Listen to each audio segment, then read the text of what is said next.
Welcome to the SWIKE podcast, the only podcast that shares the stuff you didn't know you needed to know about jobs, careers, and life. The SWIKE podcast, the stuff I wish I knew earlier.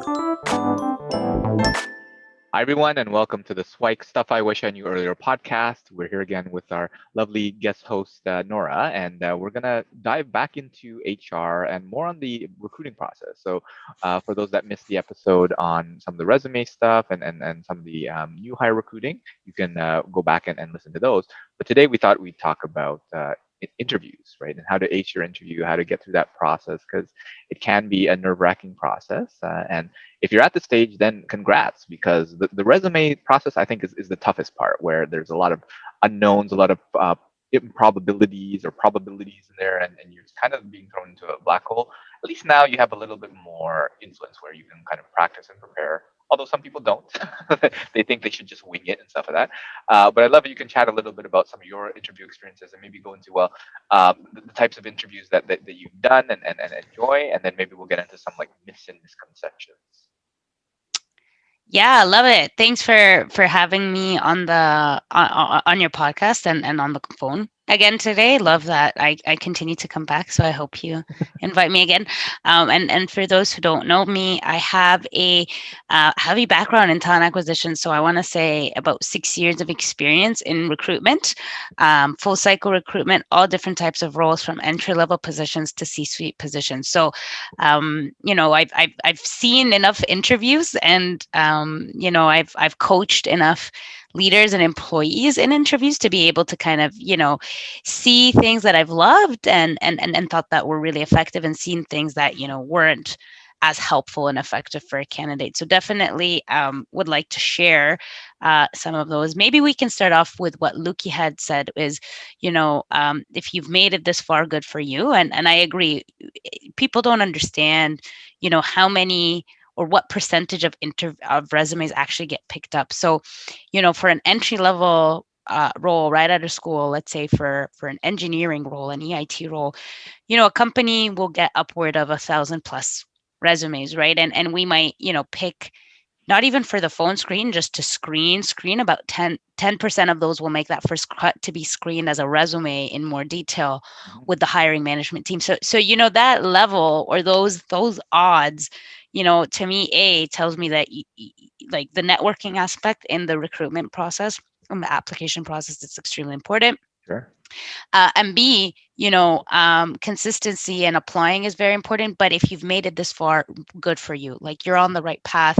You've gone through the tedious, boring work, which is to write down a resume, because it's, I personally hate it. And again, I've been in talent acquisition for a while.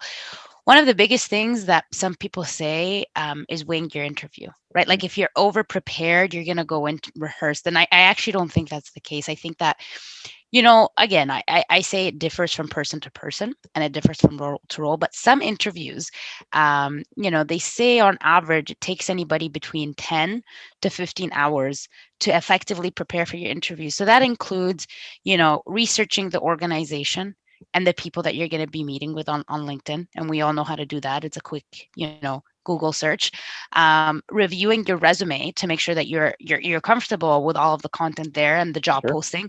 And then also thinking back to, I'd say not really practice verbatim, answering questions, but thinking back to notable experiences and examples of work or experiences that you have that you'd like to share in the interview, or that you suspect would be useful for you to answer certain questions, like if you've had what was your biggest achievement or your biggest failure, or a conflict you managed, etc.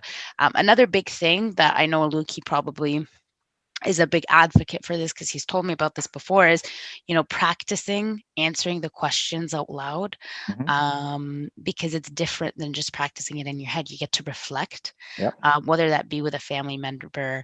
I personally like the option to record, because I'm shy and it's sometimes awkward to do it in front of a friend or a family, but recording it, and if you know that you're applying again, something that Luki actually had said in the past was, if you're in the process that that you're applying, don't wait till you have an interview to go through that process. Every day, carve out 30 minutes or 15 minutes, whatever you can afford, and kind of practice that, so it becomes like a muscle, and you're really comfortable with the content and the notable experiences that you want to share, that your real personality can show out in an interview, and you're not stressed and almost frozen to try to find the best answer in that moment.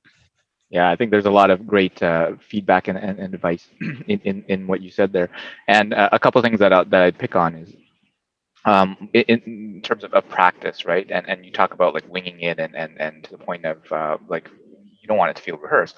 I almost say like go for the point where it's so you practice so much it doesn't even sound like it's rehearsed, because there are some people where they've done it so often, and oftentimes in like any shows or people who are athletes or whatever, they make it seem so easy just because they've done it 1,000 times, right? It seems like there's zero effort, and you want your things like their tell me about yourself answer to be pretty much flawless, right? Or at least as high as you can, where you're not stumbling and no prepared and things like that. And definitely to have a bunch of highlights where there are kind of standard areas that companies are looking for. So like teamwork, leadership, time management, difficult people, problem solving, and whatever. You're going to get one of those. Like how they ask it is going to be slightly different, and the context and the approach and whatever.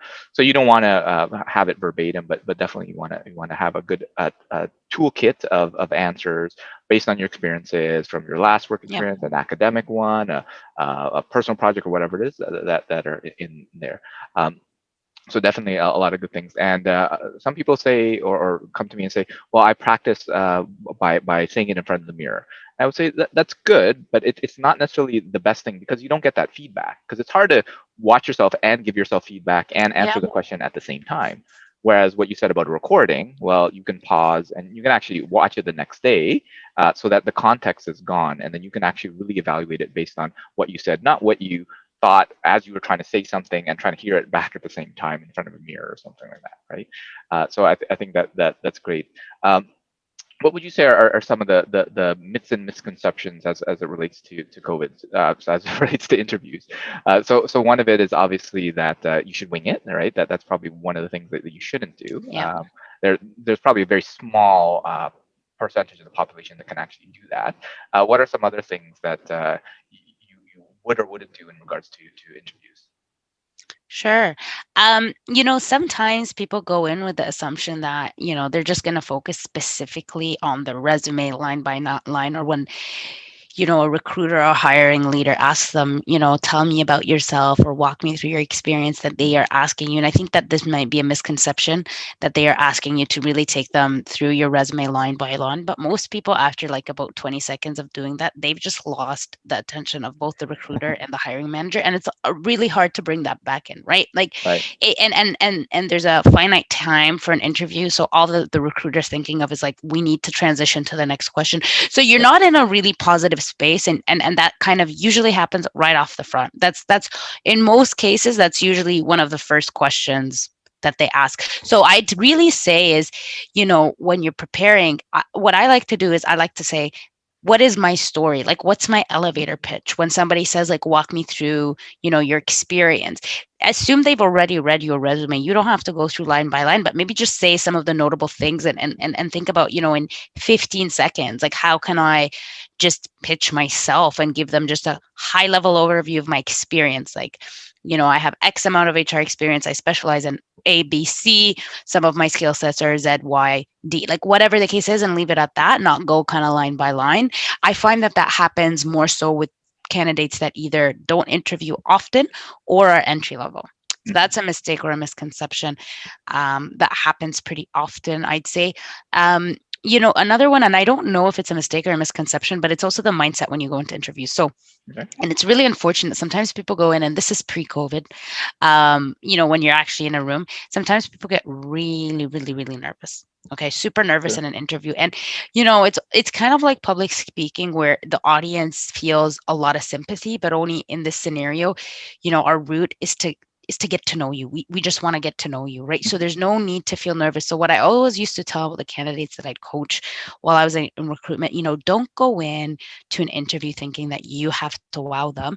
It's a mutual discussion, because that might not be the best fit. Like, they might not be the best fit for you, even if they want you, right? Sure. So when you kind of frame your mindset that you're almost like, going on a date to get to know the person mutually as well, even Yeah, if you are out of a job or even if you think that you really want to work for that company, it just helps ease that tension and that nervousness that you have, right? Because at the end of the day, you're really thankful that they're giving you the time, but you're also giving them your time, sure. right? So there has to be that mutual. I think that once that happens, there's more of a balance of power, if you want to say, when you go into the with the interview. So those are just two things. A couple of other things that are, kind of like no brainers, but I've been in scenarios where this has happened so often.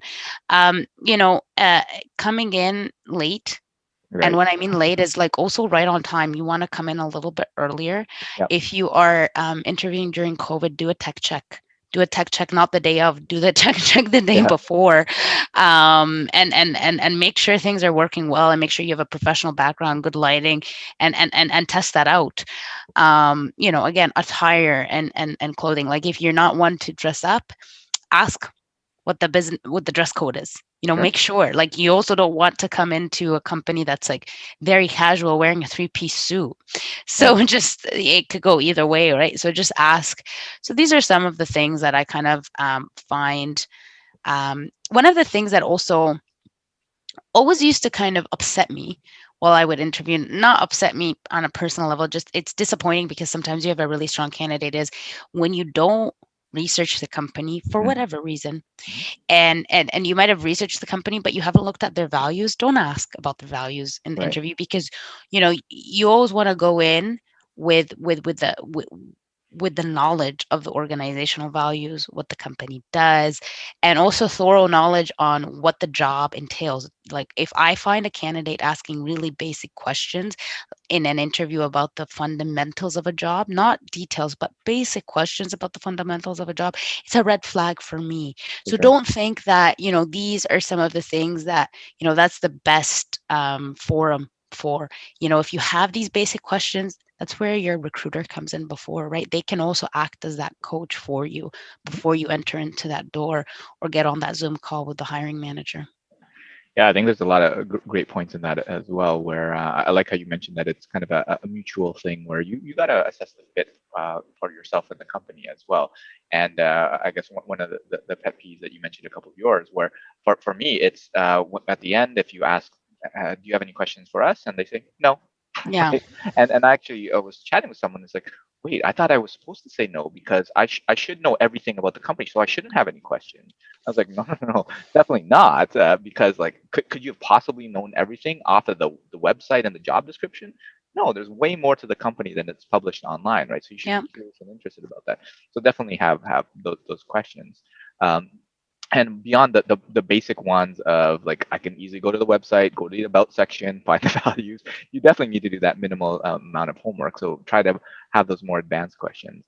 And I like what you pointed out a little bit, that actually in certain parts of the process, right, the HR person is actually there to help you get through it, right? So for those that haven't really gone through the screening process, there are sometimes multiple stages where there might be an HR recruiter that does a kind of an HR screening, just making sure, well, does your story check out? Does everything seem kosher? And then you eventually go to a hiring manager that Yep. actually works in the group, is the technical person or is the whatever person that is hiring.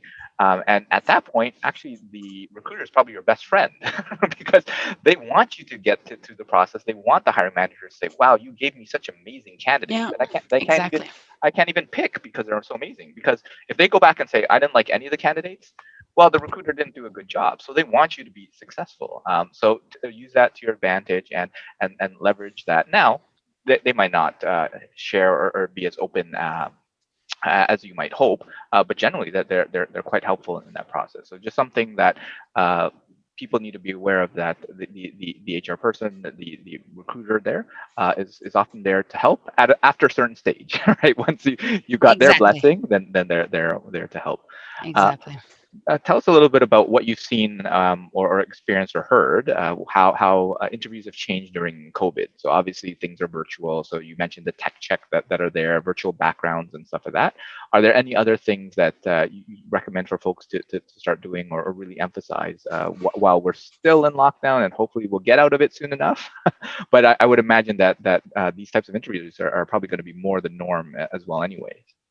Yeah, I mean, aside from implementing or embedding technology more so in your in the recruitment process. So, there's for example, a app or a platform that could be integrated called HireVue, right? And HireVue filters resumes in an unbiased way. It has AI chat bots, so they can easily also filter, at least at a first stage, candidates. So that, like, the COVID pandemic has kind of um, I'd say, sped up the implementation of platforms like that. And why that's positive for candidates is because it minimizes barriers to entry Right. from a DNI perspective, right? Because there's not that unconscious bias.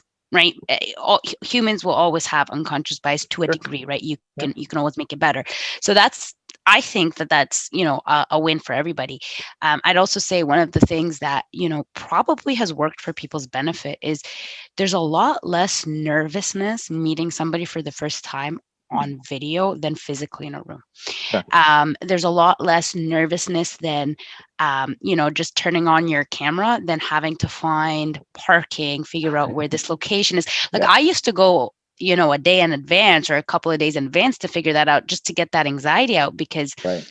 I also am not great in directions. Like, that's a good, That's a but different because episode. that's a whole other story. But you need to do that prep work, right? So it's a lot less from a nervousness perspective. So those are two big elements. So I think that it enables people to do a lot better, but at the same time, you have an added challenge of making that personal connection Mhm. over video. So you really need to try to make that connection quickly, and have that connectivity. And I think that some of the best ways to do that is research your audience and try to find some kind of personal piece of information that you can use and to build rapport For sure. quickly. So I think that's different, because they don't see your body, like they don't actually physically see your body language. They only see it to an extent, which is your facial expressions for the most part. So I'd say there's more pros than cons to it, but that's one of the challenges that I see, really, is that connectivity. Because a big part of it is, if you're interviewing to be a part of somebody's team, you also, it's a fact of life, right? You want to see if you're gonna get along with this person, get along with the team. A lot of times, you end up meeting people from the team, and that rapport is important to build. So Yeah, for sure. I mean, COVID has changed the entire landscape of the working world, and yeah. it probably won't revert back fully to normal, where there'll probably be more and more of the initial screening done kind of by a video and things like that, which, to your point, is probably a benefit for a lot of folks, just because from a convenience perspective. But I mean, a lot of companies still like to, what is it, like, see the whites of your eyes and shake your hands and feel the warmth of that. Like, Yeah. there's still a lot of people who build their trust off of that. So don't think that that's going to go away anytime soon, at least not 100%. But there'll always be areas of the industry that will embrace technology fully, and those that'll kind of go a little more old school. So it's definitely changed things, and obviously this simple type of techniques and tricks where I've heard people, well, like my eye contact. Should I be looking at the camera or the pic or the picture here? And I've heard people say, well, just put a little sticky note with like a little arrow that says look here, wherever it is, either either at the camera or the sticky note, and that helps with just some focus in there. And to your point about the tech check, one thing that I've heard recommended is, just if you're living with a couple people, just make sure they're not doing any like extra downloads or backups or streaming like intense Yeah. videos or whatever at 1 o'clock exactly when your interview is scheduled, that sort of thing. And then you'll probably be in a better shape that way. Good Um, call.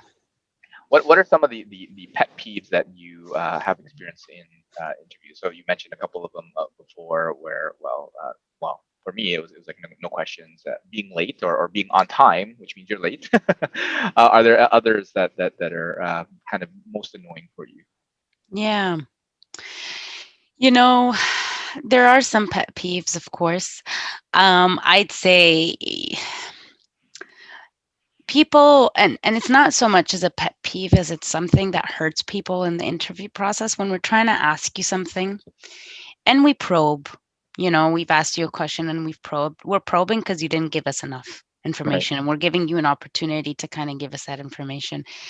If you don't know or you don't have an answer, just say that, can we get back to that and let me think about it, or ask for a couple of minutes to think about it. Like, as a recruiter, personally, I view that more favorably than either saying I've already answered it or not giving an answer at all, like not knowing what it is and just asking to move on to the next question. So that's another thing. Kind of make sure, and if you're not strong in this, again, preparation is key. Make sure that you know those cues, like when somebody's probing.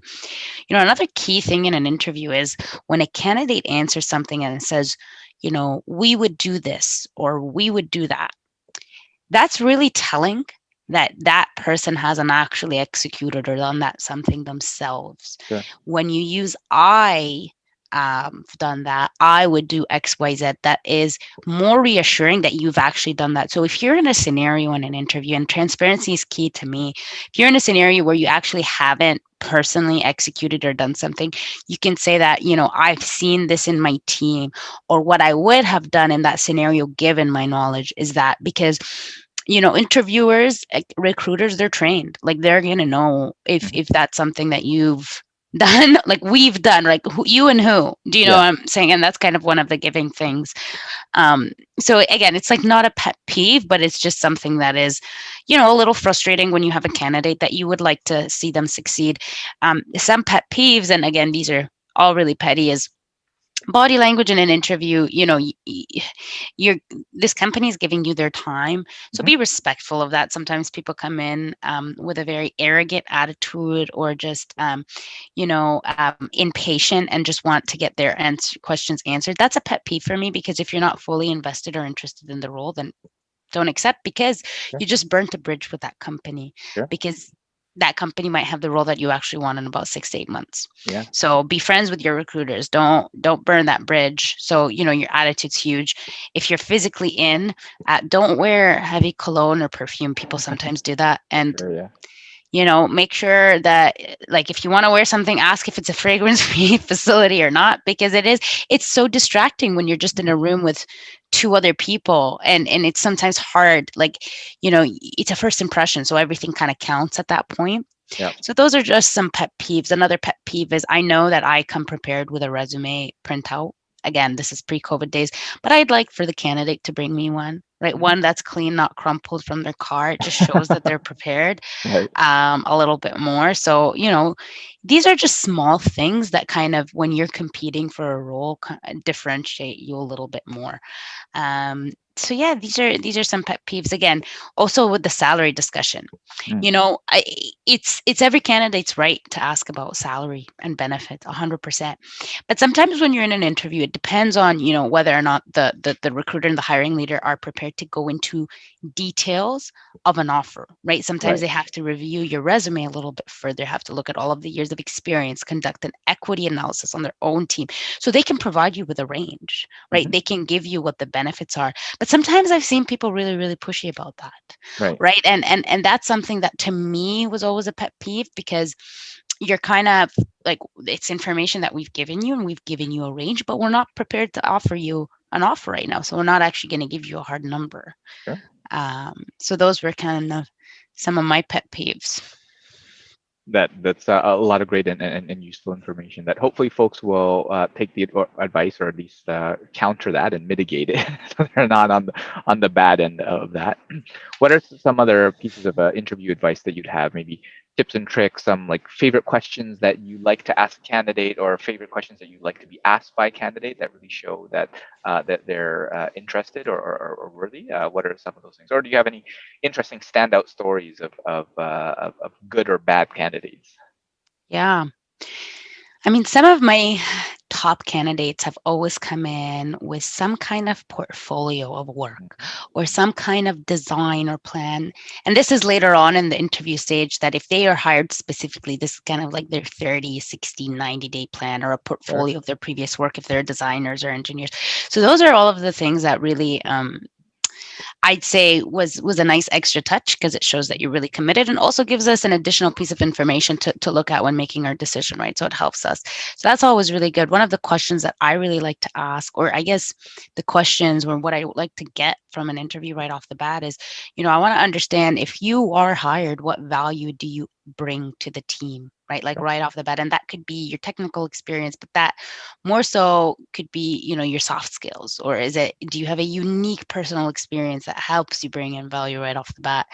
um so that's one of the things that, and I'll phrase the question differently, but that's, some of the things that I'm interested in. I like candidates that ask strategic questions. So, questions could be like, what challenges is this department facing, for example, or what are some of the stretch goals or the strategic goals that this organization or this team is looking to achieve, or what are some of the organization's goals if over the next year or 3 years, right? That shows me that this person isn't so just fixated on a job, Sure. but they're looking more broadly. And when we hire for talent, you ideally want to hire talent, right? Somebody to come into the organization on the longer term, not just somebody that's going to be slotted into that role and that's kind of the end of it, right? So those questions are for me really telling about just how this person thinks, and how they think, and how they're assessing this opportunity. Yeah, so I think a lot of it goes back to preparation and really figuring out like what is that value that you provide. Because I think that any questions that you answer really should focus on that, right? So I like to coach folks that every question is actually a three-part question, where the first part of the question is whatever they ask, right? So tell me about yourself, and but the second part is, and how does that benefit the company in the role? And the third part is, and why should we hire you, right? Yep. Because I've had folks that basically, well, it's the question is, tell me about yourself, and how does that benefit the company in the role, and why should I hire you?